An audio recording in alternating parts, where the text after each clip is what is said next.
যে যাই বলুক ভাবুক, আমার কাছে শামুক ভর্তা অনেক ভালো লাগে। আজকে শামুক ভর্তা কিভাবে করেছি আমি আপনাদের সাথে শেয়ার করব।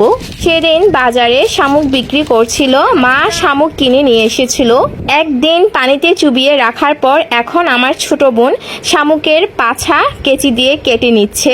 শামুকের পিছন সাইড না কাটলে চুষলে হচ্ছে আপনার মাংস বের হয় না, তাই ওইটা ম্যান্ডেটরি। এইগুলো হচ্ছে আপনার ঝিরির শামুক, নদী বা পুকুরের শামুক না।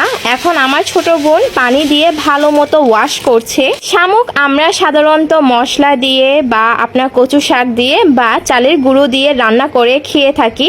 আজকে যেহেতু ভর্তা বানাবো তাই লবণ দিয়ে আমি সিদ্ধ করে নিব। অনেকে কমেন্ট করে মেসেজ করে আমাকে জিজ্ঞাসা করে যে আপু, গোটা শামুক যদি আপনারা চুষে খান সেক্ষেত্রে গাল কাটে না বা মুখ কাটে না? সেক্ষেত্রে আমি বলবো না, ওইরকম কিছু কাটে না। একটু সাবধানতা মেনটেন করে খেলেই হয়। 10-15 মিনিট রাখার পর দেখতেই পাচ্ছেন শামুক কিন্তু অলরেডি সিদ্ধ হয়ে গিয়েছে। ও বলতে ভুলে গিয়েছে, আজকে কিন্তু আমরা বাড়ির ছাদে চুলায় লাকড়ি দিয়ে রান্না বান্না করছি। শামুক সিদ্ধ হয়ে গেছে। এখন আমি ভর্তার জন্য মরিচগুলো পুড়িয়ে নিয়েছি। ঝাল বেশি খেতে চাইলে আরও ঝাল দিতে পারেন, সমস্যা নেই।